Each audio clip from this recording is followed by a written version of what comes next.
Good morning friends. दोस्तों, I am के Singh from the Oxbridge intermediate English.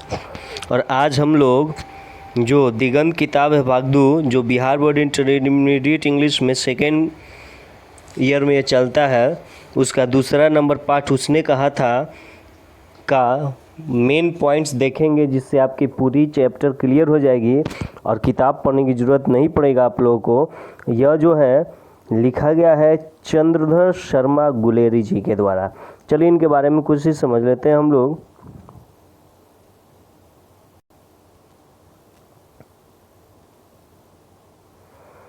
उसने कहा था कहानी के लेखक चंद्रधर शर्मा गुलेरी जी हैं।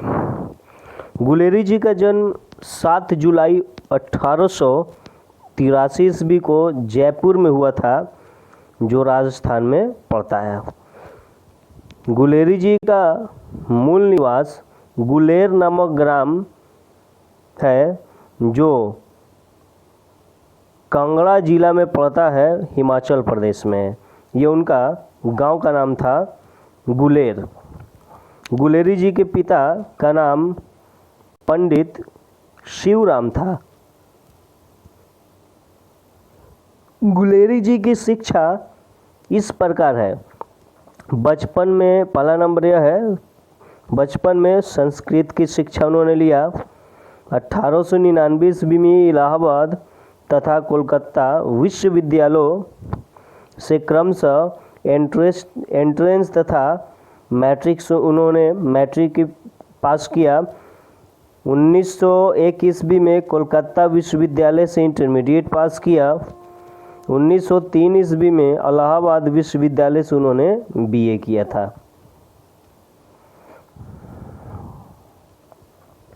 1916 ईस्वी में संस्कृत विभाग के वह अध्यक्ष भी बने थे। अंत में बनारस हिंदू विश्वविद्यालय कार्यवाहक प्राचार्य रहे। वहाँ पर बनारस में हिंदू, जो बीएचयू आप लोग जानते हैं, बीएचयू हिंदू विश्वविद्यालय, वहाँ पर कार्यवाहक प्राचार्य रहे। इनकी प्रमुख रचना के काल निम्नलिखित है। उन्होंने मुख्य रचना जो किया था, पहला नंबर है सुखमय जीवन, 1911 ईस्वी में लिखा था। बुद्धू का कांटा उन्होंने 1911 में ही लिखा था। उसने कहा था उन्होंने 1915 ईस्वी में लिखा था, और यही उसने कहा था उनको काफ़ी फेमस कर दिया, काफ़ी प्रचलित कर दिया, पूरे देश में विख्यात कर दिया। गुलेरी जी का निधन 12 सितंबर 1922 को हुआ था। गुलेरी जी 20वीं सदी के गद्य साहित्य के प्रमुख लेखक थे। गद्य साहित्य आप लोग जानते हैं, गद्य और पद्य होता है दोस्तों, यानी कि जो प्रोज होता है उसको हम लोग गद्य कहते हैं, उसके प्रमुख लेखक थे। गुलेरी जी अपने समय में हिंदी, संस्कृत, अंग्रेजी आदि भाषाओं के प्रकांड विद्वान थे। यानी कि वो हिंदी भी जानते थे, संस्कृत भी अच्छी तरह से जानते थे, और वह अंग्रेजी भी जानते थे। आगे हम लोग चलते हैं, अगला समझते हैं। कह रहा है यहाँ पर, वे द्विवेदी युग के प्रमुख निबंधकार और बहुमान्य विद्वान थे। बहुमान्य यानी कि बहुत ही उनका वैल्यू था, उस समय महत्व था, बहुत बड़े वो विद्वान थे द्विवेदी युग के। वे अपने युग के अत्यंत प्रतिभाशाली और समर्थक लेखक थे। गुलेरी जी केवल 3 ही कहानियाँ लिखे थे, और उन्हीं के बल पर कहानीकार के रूप में हिंदी में वो अमर भी हो गए। उसमें सुखमय जीवन, बुद्धू का कांटा और उसने कहा था, यह 3 था। अभी हाल ही में तुरंत मैंने बतलाया है। उसने कहा था गुलेरी जी की अमर रचना है। अमर रचना यानी कि कभी खत्म होने वाली ये रचना नहीं है। उसने कहा था कहानी का प्रकाशन 1915 ईस्वी में हुआ था। यह कहानी, यह हिंदी जो कहानी है के विकास में मील का पत्थर माना जाता है, यानी कि प्रभावशाली माना जाता है इसको। यह हिंदी कहानी के विकास में बहुत ही प्रभावशाली था, उसने कहा था।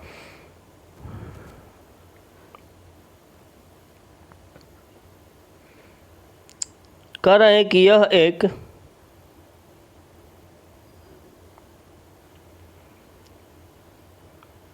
कालजयी रचना है। कालजयी यानी कि शाश्वत रचना है जो कभी खत्म नहीं होने वाला है। प्रसिद्ध फिल्मकार विमल राय ने इस कहानी पर फिल्म भी बनाई थी और अनेक नाट्य रूपांतरण भी हो चुके हैं, नाटक भी बहुत सारे इस कहानी पर हो चुका है और आप लोग दोस्तों YouTube से भी देख सकते हैं। इनका लिखा गया विमल राय जी का उसने कहा था फिल्म इसी कहानी पर बनाया गया है जो गुलेरी जी ने लिखा है। शुद्ध प्रेम की आध्यात्मिक अनुभूति और उसकी स्वाभाविक अभिव्यक्ति इस कहानी का मुख्य उद्देश्य है। इस कहानी में दोस्तों यज्ञ के बहुत ही सच्चे प्यार को दर्शाया गया है, बहुत मनोरम दृश्य को इसमें दर्शाया गया है। मनोरम तरीके से काफ़ी सोच विचार कर कर इस कहानी को लिखा गया है जो बहुत ही सुंदर दृश्य को, बहुत ही सुंदर स्वभाव को दर्शाता है और प्यार के बारे में इसमें दिखाया गया है।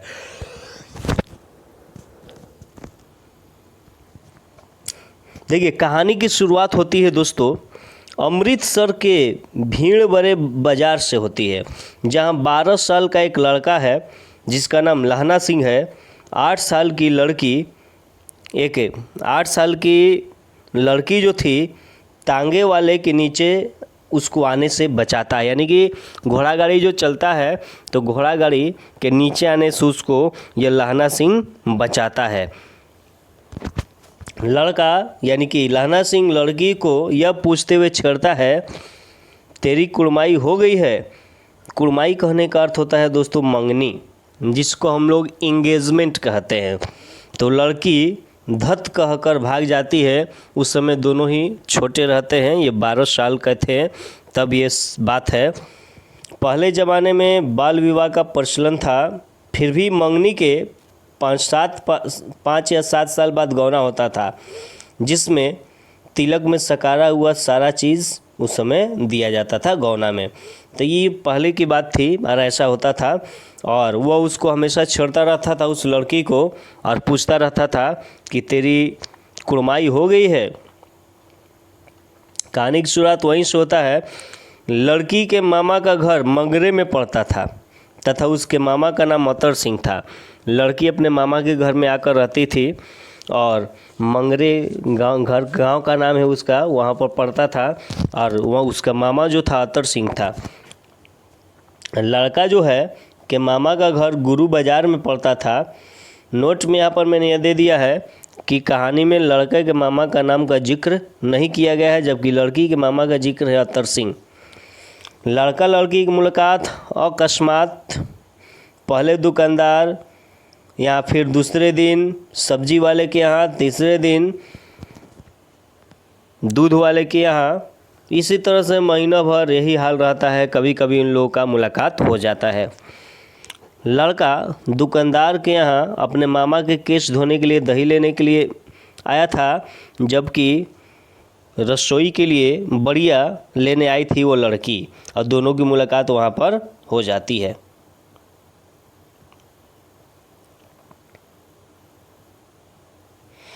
फिर दूसरे तीसरे दिन लड़का जब भी उसे बाज़ार में या कहीं भी मिल जाता है तो यही सवाल पूछता है कि तेरी कुड़माई हो गई है। तो लड़की धत कहकर शर्मा कर भाग जाती है। लेकिन एक दिन की बात है, पूछने पर वो कहती है हाँ हो गई है। देखते नहीं हो ये रेशम के कढ़ाई की शालू, दुपट्टा या चुनरी, यानी कि अब वो थोड़ा बड़े हो गए रहते हैं और यह लड़का का उस लड़की से प्यार हो गया रहता है। दोनों एक दूसरे से प्यार करते हैं, लेकिन किसी कारणवश उसके मामा जो है उसकी शादी कहीं और ठीक कर देते हैं, तय कर देते हैं। और इसके बाद से कहानी की दूसरी मोड़ आती है दोस्तों। इसके बाद से होता क्या है कि जब वो लड़का देखता है कि उसकी शादी तो ठीक हो गई है, इस बात को सुनकर लहरा सिंह के मन में बहुत तकलीफ़ होता है, क्योंकि उसका प्यार किसी और का होने वाला रहता है। यानी कि उसका पूरा मूड ऑफ हो जाता है, जिसके कारण रास्ते में लौटते वक्त तो बहुत सारा हरकत करता है। जैसे किसी को नाली में ढकेल देना, खोमचे वाले से खोमचा उलट देना, यानी कि जो टाली लगा कर कोई ठेला लगा कर जो बेचते हैं कुछ, उसको उलट देना, या नहा कर आती हुई वैष्णवी से टकरा जाना और वैष्णवी उससे कहती है कि अंधा हो गया है क्या, यानी कि अंधे की उपाधि पा लेना। उस वैष्णवी के द्वारा कहे अनुसार कुत्ते पर पत्थर मारना, किसी सब्जी वाले के ठेले में दूध उड़ेल देना, यही सब वो हरकत करता आता है। यानी कि वो काफ़ी गुस्साया रहता है, सोचता है कि अब ये तो किसी और की हो गई है। लड़का लड़की दोनों ही अपने मामा के यहाँ रहते थे। अब दोस्तों कहानी की मेन शुरुआत यहाँ से आती है। अगली शुरुआत 25 साल बाद लहना सिंह से भेंट प्रथम विश्व युद्ध के मोर्चे पर होती है। उस लड़की की मुलाकात प्रथम विश्व युद्ध के, यानी कि जब युद्ध होने वाला रहता है तो वहाँ पर होती है। लहना सिंह अब एक फ़ौजी बन गया रहता है। छुट्टी के बाद घर के काम पर जाते समय वो सूबेदार हजारा सिंह यहाँ पर है, घर पर गया था। वो अपने सूबेदार हजारा सिंह के घर पर जब जाता है तो वहाँ पर देखता है उसकी मुलाकात सूबेदारनी से होती है, यानी हजारा सिंह की पत्नी से। वह देखकर वो चौंक जाता है। वो उसे एकांत में बुलाकर कहती है कि मेरे पति, यानी कि पति जो हजारा सिंह हैं, और मेरे बेटे बोधा का ख्याल रखना। अब यहाँ पर वो देखता है तो यहाँ उसे अपने बचपन की याद आने लगती है, वही प्यार भरी यादें, और वही वो लड़की रहती है जिससे सूबेदार का शादी हो गया रहता है, हजारा सिंह का शादी हो गया रहता है उसी लड़की से। और जब दोनों मिलते थे कान में, उससे दोनों की रक्षा करने के लिए कहती है। और यहीं पर कहानी का सबसे मेन पॉइंट है कि उसने कहा था, यानी कि उसकी पहली वो प्रेमिका जो थी, जो सूबेदारनी थी, यानी कि सूबेदार की पत्नी बन गई थी, अब उसने इस बात को कहा था कि सूबेदार जो है हजारा सिंह और उसके बेटे जो बोधा सिंह है उसका वो रक्षा करे, ख्याल रखे। सूबेदारनी बचपन में अमृतसर में मिली वही लड़की थी जिससे लहना सिंह प्यार करता था। लहना सिंह सूबेदारनी के प्यार की उस किरण को दुनिया से बचाकर अपने दिल में छुपाए रखा। किसी को वो बतलाया नहीं कि मैं सूबेदारनी से प्यार करता था, हजारा सिंह से भी नहीं बतलाया। और युद्ध में अपने प्राणों की बलि देकर हजारा सिंह, यानी कि सूबेदारनी के जो पति हैं, यानी कि उसके जो प्रेमिका थी उसके पति, और बोधा सिंह की रक्षा की, यानी कि उसके बेटे की रक्षा की, दोनों की। अब देखिए यहाँ से कहानी जो है दूसरी तरफ मुड़ता है। अब यहाँ पर चले जाते हैं लोग युद्ध के मोर्चे पर। अब वहाँ पर की बातें ये लोग आपस में करते हैं, कहते हैं कि देखिए वहाँ पर यह कहते हैं,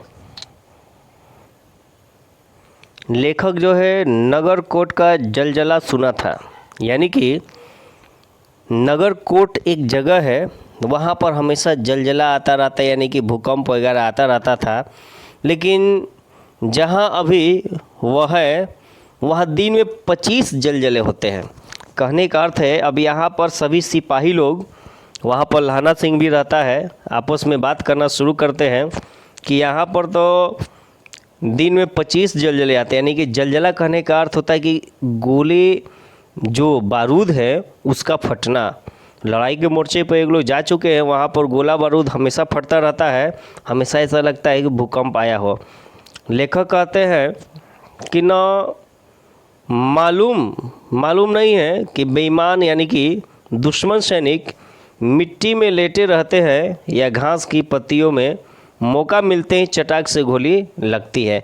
यानी कि वो लहना सिंह वहाँ पर अपने सिपाहियों से, अपने दोस्तों से बात करते रहते हैं और कहते हैं कि पता नहीं है कि कब दुश्मन सैनिक हम लोगों पर अटैक कर दे और किसकी गोली का शिकार हम लोग हो जाए या हम लोग किसको मार दे।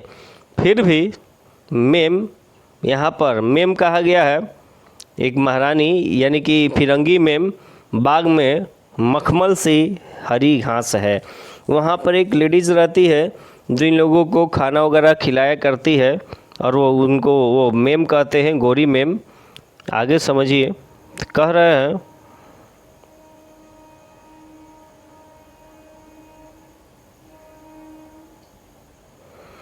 फिरंगी मेम लहना सिंह के लिए फल और दूध की वर्षा कर देती है। लहना सिंह को फल और दूध खाने के लिए देती है, क्योंकि वो कहती है कि तुम राजा हो, मेरे मुल्क को बचाने आए हो।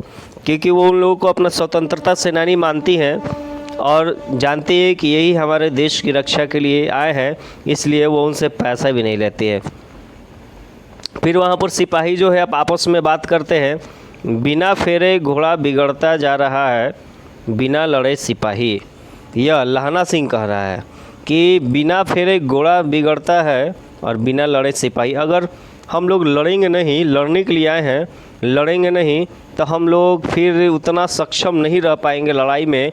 हम लोगों का जो यह अनुभव जो है, हम लोगों का एक्सपीरियंस जो है लड़ने का, वो धीरे धीरे समाप्त सा होता जाएगा अगर कोई चीज़ हम नहीं करें तो। यह कथन लहना सिंह का है, जो कि उसने कहा था कहानी में, यह कथन आया है। तो लहना सिंह आगे कहते हैं, बंदूक उठाने का अगर उसे हुक्म मिल जाए ना, तो वो अकेला 7 जर्मन सैनिक मार कर लौटने की बात करता है। कहते हैं कि अगर हमें बंदूक उठाने की अगर मिल जाए, यह बात किससे कहता है, तो वो सूबेदार हजारा सिंह वहाँ पर रहते हैं। तो हजारा सिंह बोलते हैं कि बंदूक उठाने के लिए यह तो मिल सकता है, लेकिन हमसे भी ऊपर अधिकारी है। जब उन लोगों का जब वहाँ से ऑर्डर आएगा तभी हम लोग कुछ कर सकते हैं, ऐसा कुछ नहीं। और फिर कहते हैं यह लहना सिंह कि दरबार साहब के दहलीज पर मट्ठा ठिकाना नसीब न हो। अगर हमें बंदूक उठा लिए और 7 जर्मन को अगर नहीं मारे, तो जिस दरबार साहब के दहलीज पर हम लोग मत्था टेक कर जाते हैं लड़ने के लिए, मुझे वो नसीब ना हो, यानी कि हम वहीं पर शहीद हो जाए। एक धब्बा हो जाए तो गर्मी आ जाए। लहना सिंह कहते हैं कि एक बार लड़ाई हो जाए ना तो शरीर में गर्मी मिल जाएगा। सूबेदार हजारा सिंह से लहना सिंह यह बात कहते हैं उसी समय। वजीर सिंह पलटन का विदूषक था। जैसे कॉमेडियन आप लोगों ने सुना होगा, हर जगह कोई ना कोई कॉमेडियन होता है, फिल्मों में भी होता है। उसी तरह से वजीर सिंह जो है उस पलटन का विदूषक था, जोकर था, हमेशा कॉमेडी करता रहता था। वो कहता है कि फिरंगी मैम को मैं समझा ना पाता हूँ कि सिख लोग तंबाकू नहीं पीते हैं। यानी कि फिरंगी मैम के बारे में कुछ ऐसे वैसे बोलता है वो। उस पर वहाँ के जितने भी फौजी भाई होते हैं सब हंसते हैं।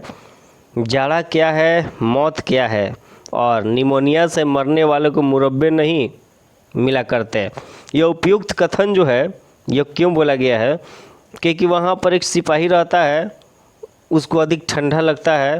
तो ठंडा लगता है तो लोग उसी के बारे में बात करते हैं। और वह उसके बाद लहना सिंह ये बोलता है कि तबीयत खराब हो जाने पर रोगी को कड़वी औषधि ही दी जाती है, उसे मीठे मुरब्बे नहीं मिलते।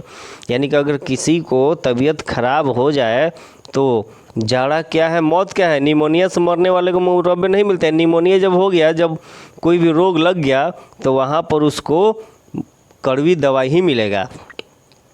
अब देखिए लहना सिंह इन सब चीज़ों से बोलता है, आगे कहता है कि मेरा डर मत करो, मैं तो बुलेलखंड के किनारे ही मरूंगा।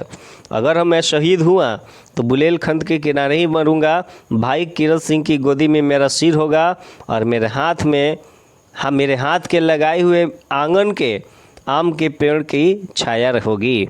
ये सब जब बात होता है तब वजीरा सिंह कहता है क्या मरने की बात लगा रहे हो यहाँ पर।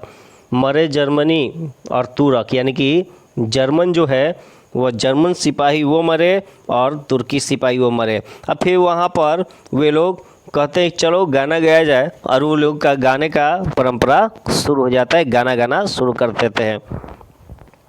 अपनी बॉडी के खरबूज में पानी दो, ऐसा खाद पानी पंजाब भर में नहीं मिलेगा। यह कथन लहना सिंह का है।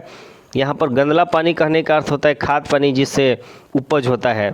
जब वे लोग खंदक में थे तभी की ये बात है, वे लोग आपस में ये सब बात करते रहते हैं कि यह पंजाब जैसा खाद जो है उर्वरक चीज़ वो कहीं नहीं मिलेगा, वो वैसा उपजाऊ ज़मीन कहीं नहीं मिलेगा। फिर कहते हैं आगे, मैं तो लड़ाई के बाद सरकार से 10 गुस्सा ज़मीन मांग लूँगा और फलों के बट्टे लगाऊंगा। लहना सिंह ये कहता है कि लड़ाई के बाद जब हम लोग बच जाएंगे तो मैं सरकार से ज़रूर ज़मीन मांगूंगा और वहाँ पर मैं फलों के बूटे लगाऊंगा। चलिए इसके बाद देखते हैं कि दोपहर रात थी, दोपहर रात थी कहने का अर्थ होता है कि आधी रात हो गई थी। ठंड के कारण बोधा कांप रहा था और लहना सिंह ने उसे अपनी जर्सी पहना दी, यह झूठ बोलकर कि उसके पास दूसरी गर्म जर्सी है। वो लहना सिंह से बोला कि तुम्हारे पास जर्सी है बोधा सिंह, लेकिन वो लहना सिंह झूठ बोला कि हाँ हाँ उसके पास मेरे पास तो है। उसके बाद वो खाकी कोट और जीन का कुर्ता पहनकर खुद पहरा देने लगा। बोधा सिंह को उसने अपनी जर्सी इसलिए पहनाई क्योंकि बोधा सिंह जो है उसके प्रेमिका का बेटा था और उसने कहा था कि उसकी रक्षा करना। ज़बरदस्ती उसके जर्सी पहना देता है यह कहते हुए कि मेरे पास तो जर्सी है, अभी कल ही मेरे पास ये जर्सी आया हुआ है। आधा घंटा बाद लप्टन साहब के द्वारा धावा बोलने का हुक्म आया। ये लप्टन साहब कौन है? तो इन्हीं के बटालियन में यह लप्टन जो है लहना सिंह के रेजिमेंट में रहते थे और सबसे बड़े वहाँ पर वो साहब थे। उनका सब लोग बात मानते थे और वो सीनियर थे। लप्टन साहब आते हैं और बोलते हैं कि अब तो धावा बोलने का हुक्म आ गया है। मील भर दूरी पर यानी कि 1 मील दूरी पर 50 से ज़्यादा जर्मन न थे। वो बोल रहे थे वो लप्टन साहब, मोड़ के हर पास पर 15 जवान तैनात कर मैं आया हूँ। लप्टन साहब 5 साल से लहना सिंह के रेजिमेंट में थे, लेकिन लहना सिंह को थोड़ा सा दोस्तों यहाँ पर शक हो जाता है कि लप्टन साहब जो हैं किस बात को लेकर शक होता है। देखिए समझिए, लहना सिंह को शक हो जाता है कि लप्टन सिंह पर, क्योंकि उसके बाल बड़े थे। लप्टन सिंह के बाल बड़े थे और अभी जब वो अंगीठी का जो उजाला होता है, जैसे रोशनी में जब उन्होंने देखा, लहना सिंह ने देखा तो लप्टन सिंह का बाल छोटा दिखाई पड़ रहा था। तो उसको शक को दूर करने के लिए बहुत सारे क्वेश्चन पूछने लगे। कुछ क्वेश्चन पूछे शिकार से संबंधित, तो वहाँ पर लहना सिंह को शक हो गया कि यह जो है लप्टन सिंह नहीं है। लहना सिंह समझ जाता है कि लप्टन सिंह या तो मारे गए हैं या कैद कर लिए गए हैं, जिनका वर्दी पहनकर कोई जर्मन आया था और इन लोगों को वहाँ पर आक्रमण करने के लिए बुला रहा था, ताकि उधर सभी जर्मन जो है इन लोगों को धावा बोल दे और मार दे। लहना सिंह नकली लप्टन साहब को पकड़ लेता है, वहाँ से वो जाने लगते हैं और कुछ दूर पर वो बम भी बिछा कर आगे बढ़ने लगते, लेकिन उसे पकड़ लेते हैं। और इसी बीच में वो जो है लहना सिंह को एक गोली मार देता है जांघ में, लेकिन उसी समय लप्टन सिंह को, नकली लप्टन सिंह को लहना सिंह जान से मार देता है। 70 जर्मन उसी खाई में घुसे। जब वो मार देता है तो वहाँ पर जितने भी फौजी थे तो लहना सिंह से पूछते हैं क्या बात है, तो वो बोले, वो झूठ मूठ का ऐसे ही बोल देता है, एक कुत्ता था उसी को मैंने मार दिया, ऐसे ही भौंक रहा था उसको मैंने मार दिया। और यह आवाज़ जब सुनाई होता है तो 70 जर्मन खाई में घुसे और ये लोग तो यहाँ पर अभी 8 ही बचे थे। लहना सिंह तक कर खड़े होकर मार रहा था उन लोगों को गोली, और उसको भी एक जांघ में, जबकि उसको एक जांघ में गोली ऑलरेडी लगी हुई थी पहले से। लड़ाई तो ख़त्म हो गई कुछ देर के बाद। उसमें जितने भी जर्मन हैं वहाँ पर 63 जर्मन को मार गिराया गया, करा रहा था, इधर उधर कर रहा था। सिखों में 15 के प्राण चले गए। ये लोग सिख जो थे, इन लोगों में से भी 15 लोग मारे गए। लहना सिंह के पसली में भी एक गोली लगी थी। किसी को खबर तक नहीं हुई कि लहना सिंह का दूसरा घाव भारी घाव है। वो तो एक जांघ में लगा था मांस में गोली, लेकिन उसको बांध लिया था। अब वहाँ पर जब लड़ाई ख़त्म हो जाता है तो डॉक्टर जब आते हैं और यहाँ से जितने भी सैनिक हैं जो मर गए रहते हैं या घायल रहते हैं ले जाते हैं, तो वहाँ पर 2 डॉक्टर आए हुए रहते थे। सूबेदार सिंह ने लहना सिंह के जांघ में पट्टी बंधवानी चाहिए, लेकिन उसने यह कहकर मना कर दिया कि घाव बहुत छोटा है। और लहना सिंह को छोड़कर सूबेदार नहीं जा रहे थे, लेकिन लहना सिंह ने बोधा और सूबेदारनी की कसम देकर उनको गाड़ी पर चढ़ाकर भेज दिया। और जाते समय लहना सिंह ने सूबेदारनी को बोलने के लिए कहा, उसने कि कह देना, लिख दीजिएगा कि उसने जो कहा था मैंने पूरा कर दिया।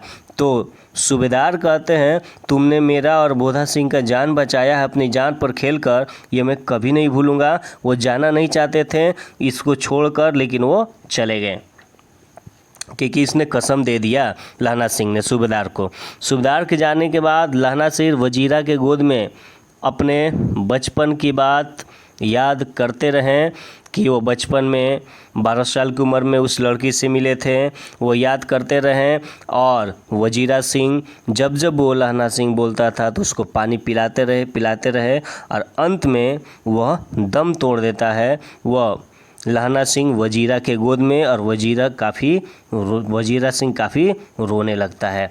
तो इस तरह से दोस्तों ये कहानी जो है बहुत ही अच्छी कहानी है। ये प्रेम कहानी भी आप कह सकते हैं इसको, जो अपने प्रेमिका का जो वादा किया हुआ था उसने यह निभाया। लहना सिंह अंग्रेज़ों द्वारा शासित भारतीय सेना के 77 सिख राइफल में जमादार था, वो जमादार है लहना सिंह। उसने कहा, कहानी का ये नायक है, सबसे मेन नायक है।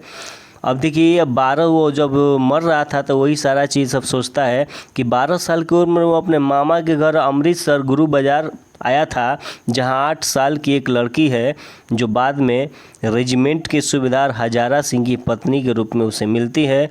उसके प्रति आकर्षित होता है। वो जबाजी से अपनी जान देकर सूबेदारनी के कहे को वह निभाता है। उसने जो कहा था सूबेदारनी ने, वो उस चीज़ को वह पूरा कर देता है।